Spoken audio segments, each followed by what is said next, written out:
Hey everybody, this is Mangesh Deshwal. Welcome to DRIS approach family. तो दोस्तों कैसे हैं आप? आई होप आप सब बढ़िया होंगे, मस्त होंगे। तो दोस्तों आज की इस लेक्चर में यहाँ पर क्या देखेंगे? आज की इस लेक्चर में यहाँ पर देखेंगे इकोनॉमी जो कि क्या है, GS3 का पार्ट है। देखिए यहाँ पर GS1 हो चुका है, GS2 भी हो चुका है, और GS1 और 2 अगर आपको वीडियो चाहिए तो IAS अप्रोच चैनल में प्लेलिस्ट में जाओगे तो एक अलग ही सीरीज बनी हुई है, वहाँ पर UPSC सिलेबस एनालिसिस की। वहाँ पर जाकर आप क्लिक करोगे तो वहाँ पर सीक्वेंस वाइज आपको क्लासें मिल जाएगी, प्री मेंस सबकी, आराम से वहाँ से कर सकते हो।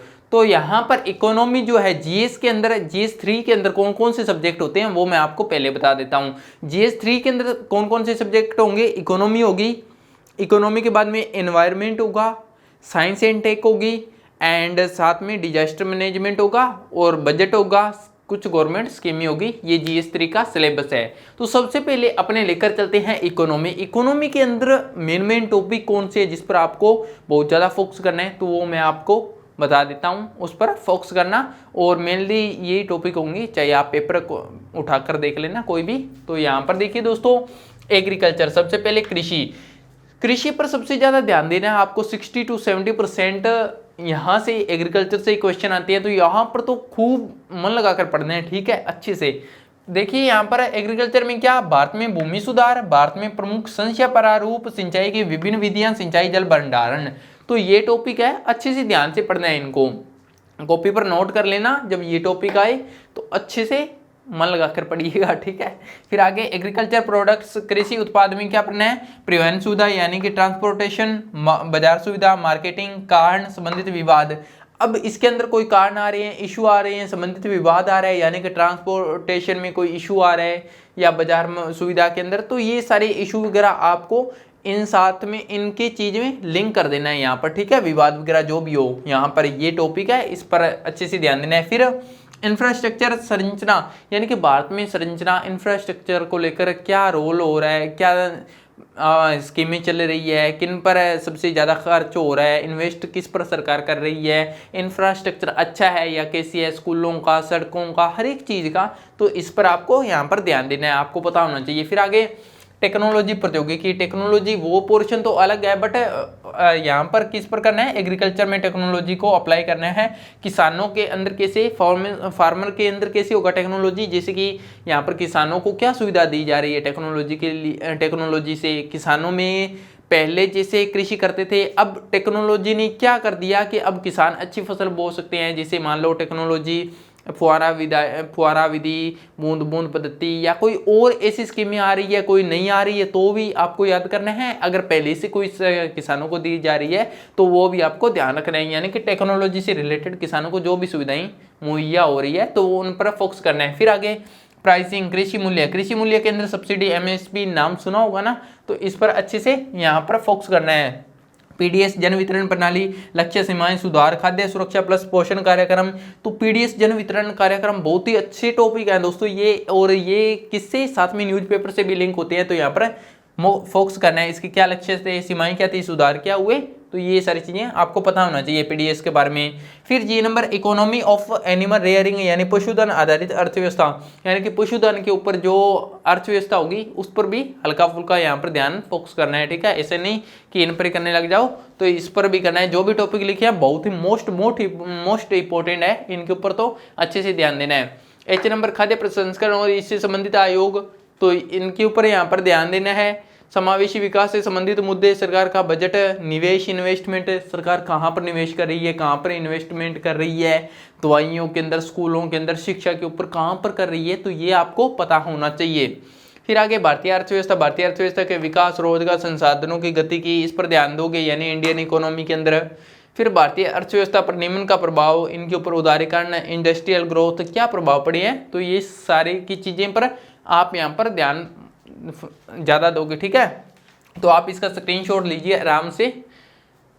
तो दोस्तों ये है सारा इकोनॉमी का सिलेबस। आई होप आपको समझ में आ गया होगा, अच्छा भी लगा होगा। सारे इंपॉर्टेंट है, मोस्ट इंपॉर्टेंट टॉपिक है, इसके ऊपर बहुत ज़्यादा ध्यान देना है, प्लस में न्यूज़पेपर को साथ में ऐड कर पढ़ना है। आई होप आपको समझ में आया होगा। आगे चलते हैं, अगले अपनी नेक्स्ट लेक्चर होगा इन्वायरमेंट, एंड इन्वायरमेंट में मिलते हैं। Thank you, take care.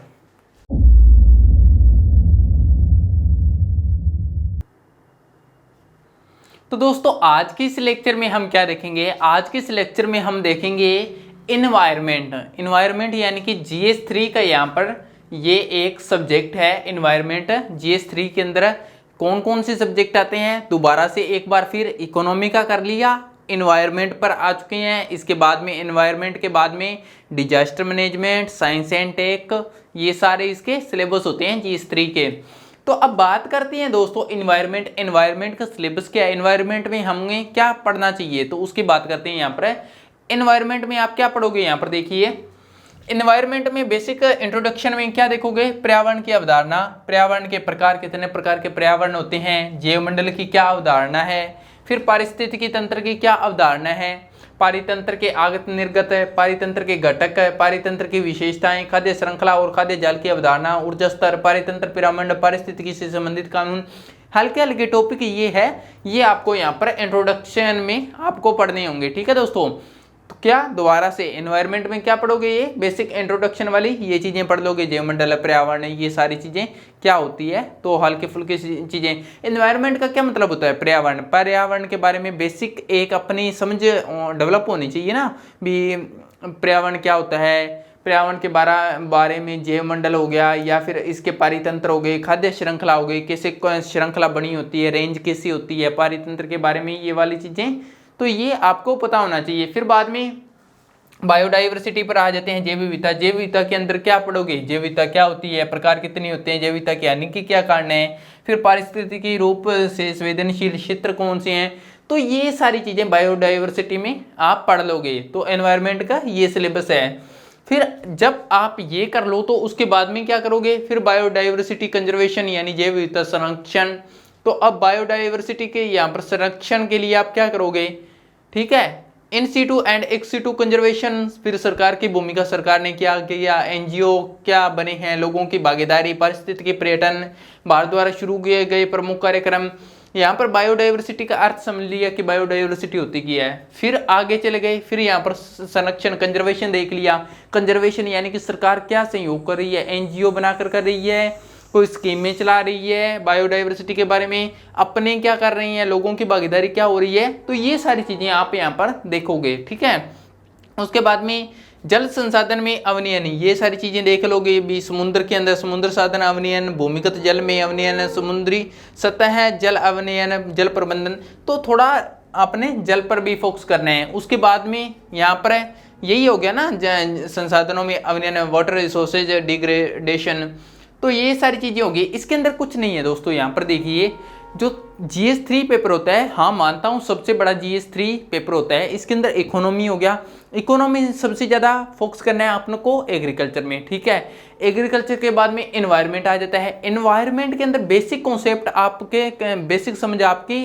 एक डेवलप होनी चाहिए, जैसे कि पर्यावरण क्या है, पर्यावरण के प्रकार, खाद्य श्रृंखला, जैव विविधता, बायोडाइवर्सिटी, एनजीओ वगैरह, ये सारी चीजें हैं। ठीक है, बेसिक कॉन्सेप्ट क्लियर हो गए। उसके बाद में सरकार जैसे न्यूज़पेपर आता है तो न्यूज़पेपर से साथ में लिंक करते जाइए, तो आपके एनवायरनमेंट का कोई अलग से सब्जेक्ट रहेगा ही नहीं, उसके अंदर कवर हो जाएगा। इकोनॉमी के बहुत बड़ा सिलेबस कवर हो जाता है, फिर साइंस एंड टेक भी आपका न्यूज़पेपर से कवर हो जाएगा। तो बेसिक जो समझ है वो अपने को उसके लिए चाहिए तो आप क्लास से ही लगा लो, चाहे बुक्स पढ़ लो, कुछ भी कर लो, आप वो डेवलप करनी है। तो दोस्तों आपका ये सिलेबस हो चुका है, आप यहाँ से स्क्रीनशॉट लें पहले तो ये आपका एनवायरनमेंट का सिलेबस हो गया। एनवायरनमेंट का सिलेबस होने के बाद में साइंस एंड टेक की डिस्कस कर लेते हैं। आई होप आपको ये सिलेबस अच्छा लग रहा होगा। अगर अच्छा लग रहा है दोस्तों, आपको कुछ बेनिफिट हो रहा है हल्का फुल्का भी, तो आप थम्स अप कमेंट में जरूर भेजिए और कमेंट जरूर कीजिए, ताकि हमें पता चले भी यार वास्तव में हमारा जो प्रयास किए गए हैं वो सफल है या फिर कैसी हैं, इसके अंदर क्या कमी है, क्या अच्छाई, हमें क्या करना चाहिए, आपकी और क्या डिमांड है, तो वो भी अंदर रख दीजिए, हम वो भी पूरी करने की कोशिश करेंगे। तो दोस्तों हमारा प्रयास यही रहता है कि आपको कोई प्रॉब्लम ना आए, आपकी जो भी प्रॉब्लम्स होती है वो उनको सोल्व करना हमारा काम है। तो हम उसी पर प्रयास कर रहे हैं। जो भी आपको प्रॉब्लम आएगी, जैसे मेरे को लगता है भी हाँ इस पर वीडियो बनानी चाहिए, 100% श्योर होकर बनाऊंगा, आपको टेंशन लेने की जरूरत नहीं है। तो अब साइंस एंड टेक पर चलते हैं। Bye bye, take care, see you again.